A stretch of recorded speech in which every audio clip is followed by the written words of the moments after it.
Hello dear student. Today we discuss about the second layer of the atmosphere, the stratosphere.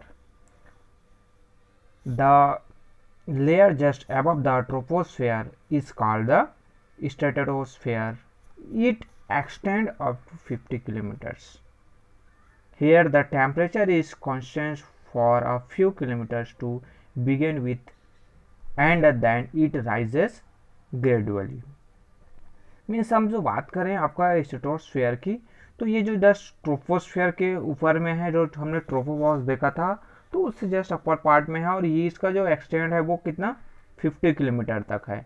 Then यहाँ पर जो temperature है वो starting के कुछ जो किलोमीटर्स है वहाँ पर तो डिक्रीज होता है, बट जैसे और ऊपर आगे जाते जाते हैं तो जो टेम्परेचर है वो ग्रेजुअली जो राइज होने लगता है, यानी जो टेम्परेचर है वो और बढ़ने लगता है। Then it is a clear and a dry zone which is largely devoid of weather phenomena. There were no clouds here. Means यहाँ पर आपके क्या है, क्लियर और ड्राई जोन होता है। यहाँ पर कोई भी जो वेदर एक्टिविटीज़ है, वेदर जो फेमिना है, चाहे वो क्लाउड्स की हम बात करते हैं, चाहे वो डिफरेंट जो फॉग्स है, मिस्ट, ये सब चीज़ें यहाँ पर नहीं होती है। देन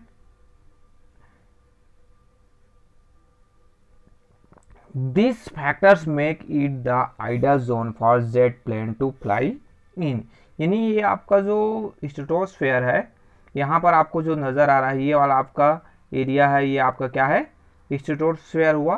तो ये जो स्ट्रेटोस्फेयर ये है आपका, इस जो लेयर में आपका आइडियल जोन होता है, किस लिए, जो प्लेन है, जेट जो प्लेन है वो फ्लाई होने के लिए, क्योंकि यहाँ पर जनरली कोई भी जो वेदर जो फेमिना हैज़ या फिर आपके जो डिफरेंट जो वेदर एक्टिविटीज़ है यहाँ पर नहीं होता है, क्लाउड्स नहीं होते हैं, जिसके कारण से यहाँ पर इजीली आपका प्लेन जो है वो फ्लाई कर लेते हैं। जैसे आपको ये 50 किलोमीटर के आसपास ये जो दिखाई दे रहा है, तो ये आपका क्या है, स्ट्रेटोस्फेयर है, और जस्ट स्ट्रेटोस्फेयर के ऊपर में स्ट्रेटोपॉज, जो मेसोस्फेयर जब स्टार्ट होता है तो उससे जस्ट स्ट्रेटोपॉज आता है, जहाँ पर आपके ये जो मेसोस्फेयर और स्ट्रेटोस्फेयर है उसका मिक्सअप जोन होता है। देन हम आगे यहाँ पर देखें तो दो, अब यहाँ पर कुछ जो इसका डिटेल पॉइंट बताया गया कि the lower part of stratosphere between the altitudes of 15 and 30 kilometre there is a thin layer of the gas ozone. Means आपका यहीं से आपका जो स्ट्रेटोस्फेयर है वहाँ पर आपके 50 से 30 किलोमीटर के बीच में जो ओजोन गैस का एक जो लेयर होता है जिसे हम ओजोन लेयर कहते हैं। और ये जो ओजोन है plays a very important role, it observe harmful ultraviolet rays. The ozone layer is बिगन destroyed by the release of chlorofluorocarbon CFCs into the atmosphere. Means आपका यहाँ पर हमारा जो ओजोन लेयर है वो इम्पॉर्टेंट जो रोल करता है, किसके, ऑब्जर्व करता है, हार्मफुल जो अल्ट्रावायलेट जो रेज हैं जो सन से आते हैं उसको ऑब्जर्व कर लेता है, और हमें जो हमारे लिए जो प्लांट्स के लिए जो आवश्यक जो है, जो इसेंशियल जो रेज हैं उसको अर्थ पर भेजता है। यानी ये हमारे लिए छाननी का जो है वो काम करता है। जैसे हम छन्नी में आटा छानते, किसी चीज़ को छानते हैं तो जो वेस्ट जो खराब चीज़ें हैं उसको अलग कर देता है, तो उसी रूप से ये जो हमारा ओजोन लेयर है वो काम करता है। अब ये जो धीरे धीरे ह्यूमन के जो डिफरेंट जो एक्टिविटीज़ है, फोसिल फ्यूल्स हम बर्न कर रहे हैं, डिफरेंट जो टाइप्स के जो गैसेज हम जो निकाल रहे हैं, मोटर गाड़ियों से निकल रहे हैं, उससे हमारा जो ओजोन लेयर है वो क्या हो रहा है, डिस्ट्रॉयड हो रहा है। यानी जो फ्लोरोकार्बन जिसको हम CFCs जो गैस बोलते हैं, उससे हमारा जो ओजोन लेयर है वो उसमें छेद होते जा रहा है, जिससे CFC is a valuable industrial chemical which is used in refrigerator, home insulations, plastic foam and throwaway food container. Jet planes that fly in the stratosphere also release CFCs. Efforts are being made globally to reduce the use of CFCs। Means हमारा जो CFCs जो gas है generally उसको industrial जो use के लिए जो different जो केमिकल यूज़ किए जाते हैं उसमें यूज़ किया जाता है, तो ये इंडस्ट्री से ये जो CFC गैस रिलीज होता है। देन जो रेफ्रिजरेटर हम जो यूज़ करते हैं, जो फ्रिज यूज़ करते हैं रेफ्रिजरेटर, उससे भी हमारा ये जो CFC गैस निकलता है। देन आपका होम इंसुलेशन, डिफरेंट टाइप के जो होम हम प्रोडक्ट यूज़ करते हैं उससे निकलता है। प्लास्टिक जो फोम है उससे जलाते हैं तो उससे निकलता है। फूड कंटेनर है हम जो थ्रो कर देते हैं उससे जो ये CFC गैस निकलता है। यह जो जेट प्लेन यहाँ पर जो आपका स्ट्रेटोस्फीयर में फ्लाई होता है उससे भी आपके ये CFCS जो गैस है वो रिलीज होता है। सो हमें एफर्ट्स, हमें प्रयास करना है, ग्लोबली जो एफर्ट्स है, जो ग्लोबल लेवल पर, पूरे विश्व लेवल पर जो प्रयास किए जा रहे हैं, एफर्ट्स लगाए जा रहे हैं, ताकि जो कैसे जो है रिड्यूस किया जा सके CFCS गैस है, उसके जो प्रयास है वो कंटिन्यू चल रहे हैं। Then the upper limit of the upper limit of the stratosphere is called stratopause.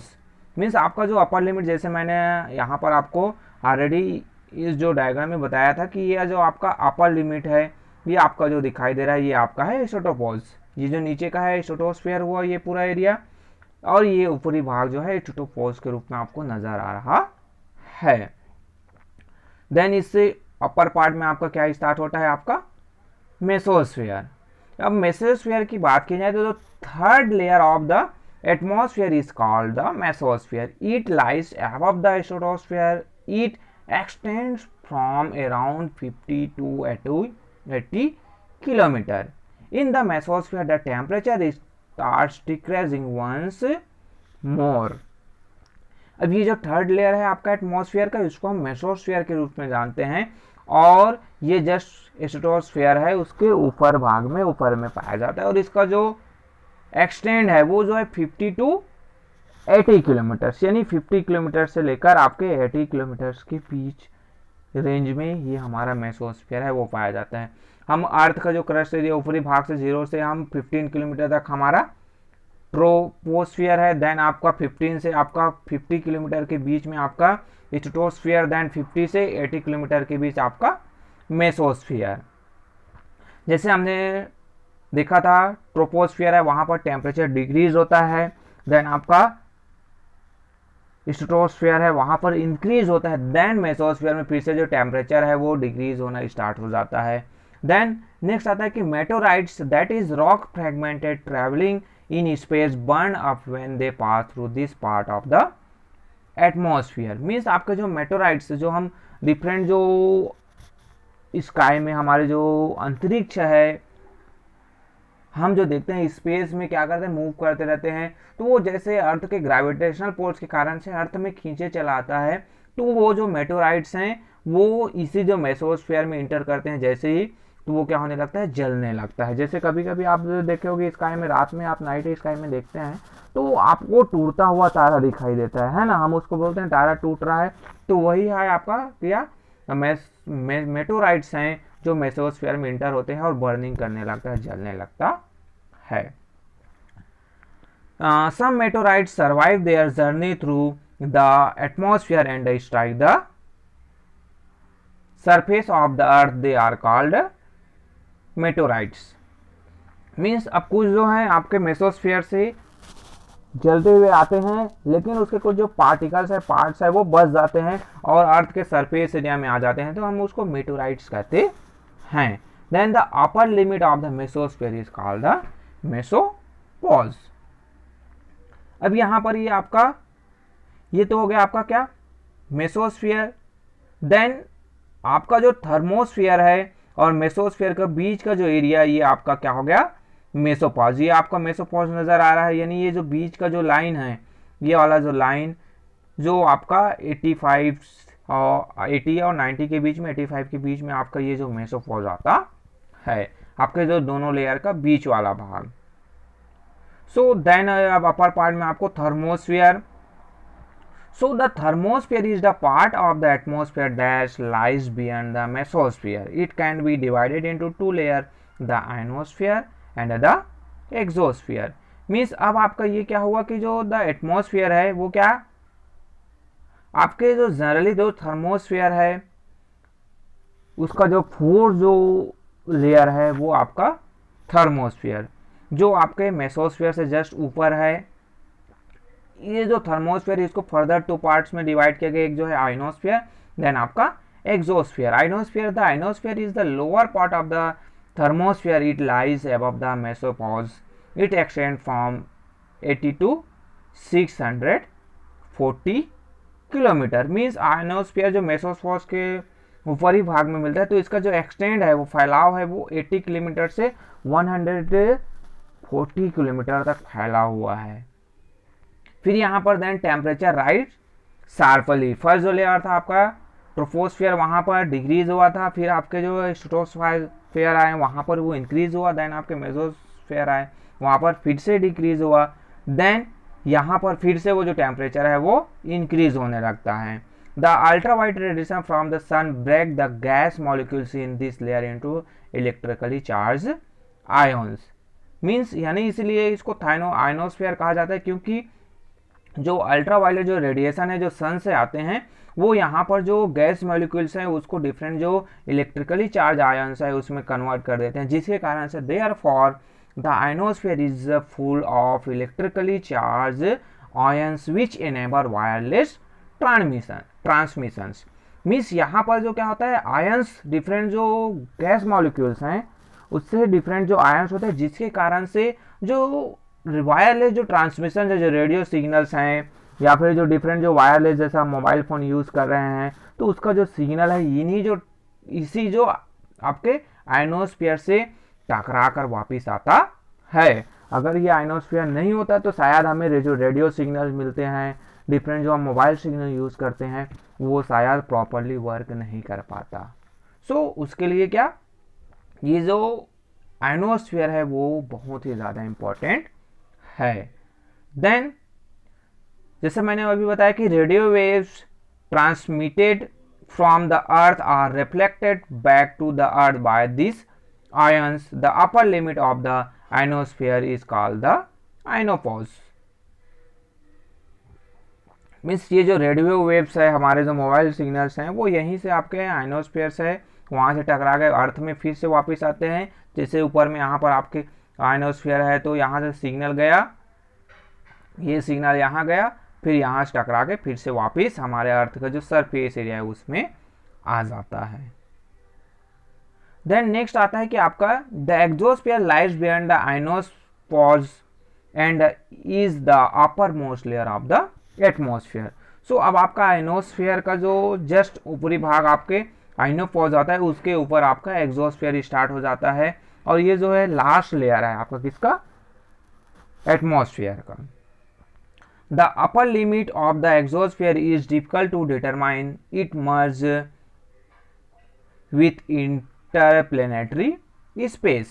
Means हमारा जो एक्सोस्फीयर है उसका जो ऊपरी पार्ट्स है उसको डिटरमाइन कर पाना कि कहाँ तक फैला हुआ है, ये बहुत ही डिफ़िकल्ट वर्क है, और अभी तक उसको डिटरमाइन नहीं किया गया है कि ऊपरी जो पार्ट्स है वो कहाँ तक है। जैसे आपका आयनोस्फीयर का हमने देखा था कि 80 किलोमीटर टू आपका 640 किलोमीटर था, आपका मेसोस्फीयर का है 50 टू 80 किलोमीटर्स है, आपके जो स्ट्रेटोपॉज है उसका 15 टू हम ले सकें उसको 50 किलोमीटर था, इसका जो है एवरेज हम लेते हैं ट्रोपोस्फीयर का तो वो 50 किलोमीटर था।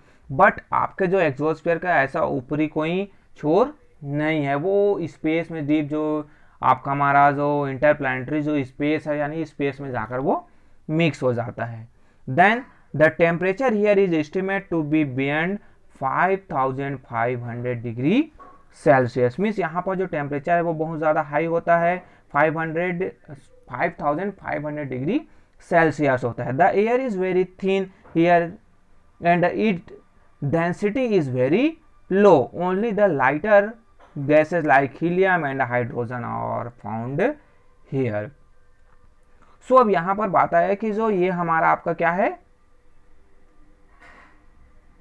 यहाँ पर जो एयर जो डेंसिटी है वो बहुत ही थिन हो जाता है, और जो लाइटर जो गैस है, जो बहुत हल्के जो गैस होते हैं जिसमें आपका हीलियम और हाइड्रोजन गैस आता है, वहीं यहाँ पर पाया जाता है। उसके अलावा कोई डिफरेंट गैस है यहाँ पर अवेलेबल नहीं होता है।